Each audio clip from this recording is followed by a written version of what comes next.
Okay, y'all, so I'm in my room where my incubator's at, and I'm about to get these two little chicks out of the incubator and on into the brooder. And as you can see, I have got one more hatching right there where that little baby chick is, and I've got an egg pippin right there.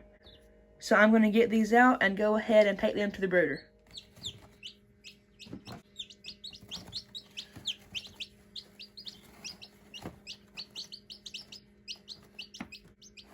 Alright, y'all, I got them in my little chick carrier, and I'm going to go ahead and carry them out to the brooder. So I just got the chicks set down in the brooder. If y'all remember to last summer, this is the exact same place that I brooded the baby turkeys, in this exact same tub. And so, as you can see, I already have two more babies set out in here. This was a pretty early hatch, so he's a little bit older. And then this one was hatched yesterday on Easter. And then these two were hatched today.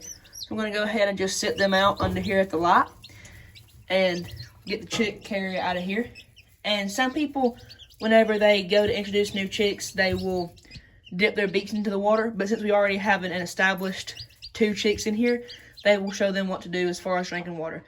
And I have this right here so they don't try to go too far away and get too cold, because sometimes new chicks like this will do that. Well, y'all, I just got back up in my room from putting those other chicks in the brooder, and this guy hatched out before I even got back up here. So we're going to leave him in here for a few hours and then carry him out there to the brooder tonight. Okay, y'all. Another thing that needs to be done today is I need to move this snowflake bob white rooster out of the quail pen. So what I have here is a trio of Mexican speckled bob whites, this bird, and that bird, and then one lone snowflake male right there. And they should start laying eggs any day now. And I don't want to mix the color variations. I like to keep the color variations pure.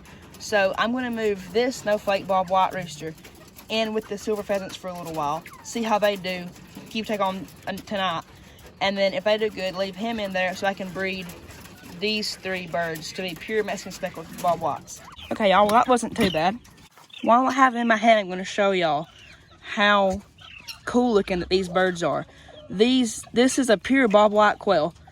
It's just a different color variation than the wild type that's native to North Georgia, here where I live. This was a variation developed in captivity called the snowflake bob white quail, and it has the same mask as any other regular bob white would. So he's going to go into this big aviary here until I can find him a hen to put in a pen with. He hasn't been on ground in a while, so he doesn't really know what to think of all this. So I'm going to just sit here, make sure that he does good, and make sure that the pheasants don't bother him too bad.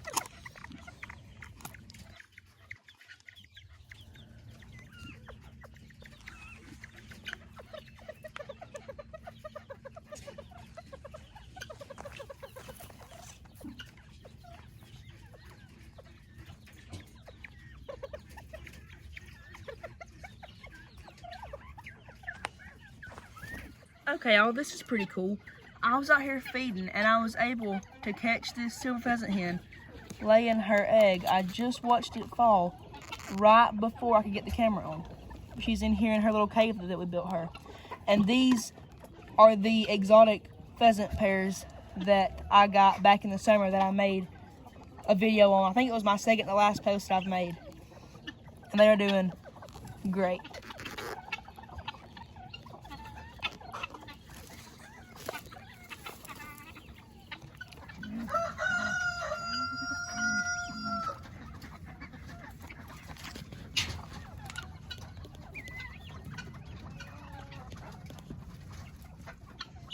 So right here, y'all, what this pheasant cock is doing is this is courtship to this hen. He's trying to get her to let him breed her. That's why he's puffed up his face and his wattles and his crest was beginning to stand up right there.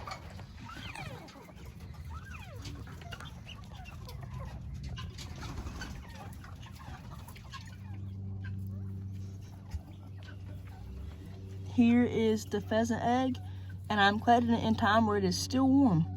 Okay, y'all, so the last clip that you saw was me collecting this silver pheasant egg. And I'm going to show y'all how I mark these eggs so I can remember who laid them, what species, and when they were laid. So what I'm going to go ahead and do is write SP for a silver pheasant. Then write April 1.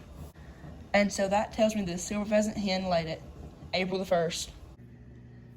Okay, y'all, so what I have right here is 5 pheasant eggs, these 4 being silver and this one being a golden. And what I'm about to do is show y'all how I'm going to begin to foster out pheasant eggs under broody chicken hens so that the chickens can raise the pheasants. Now, the reason that I'm doing this is because I feel like it's better for the pheasant to get raised by something natural like a chicken. But I don't want my pheasant hen to go broody because then she will quit laying eggs, and I need all the eggs I can get from her to produce the most pheasants. So I'm going to foster out these chicken eggs under this mama hen for these pheasant eggs so she can raise these babies for me, and I won't have to go through the hassle of an incubator or brooder for pheasants. And the mama hen will imprint on the young, show them how to eat and drink, and she will do all of the care for them that I would have to do if I didn't do this. Okay, y'all, here's the hen that's going to be fostering out these pheasant eggs.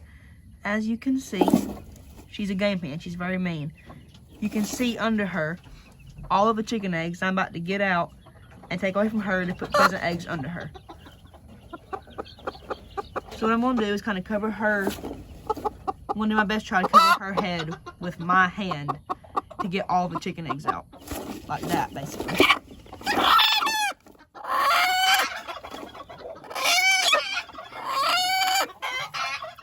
And I'm going to get pecked, but that's just part of it. It's not a big deal.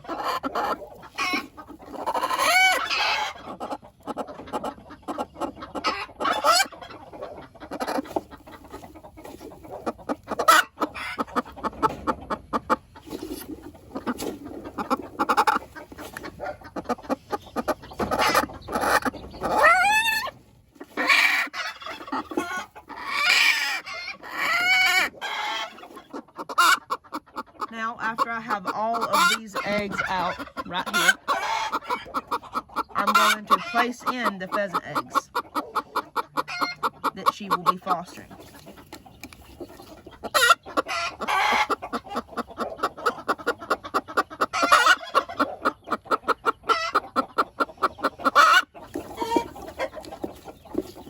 Just like that, slide her back up over here and let her be.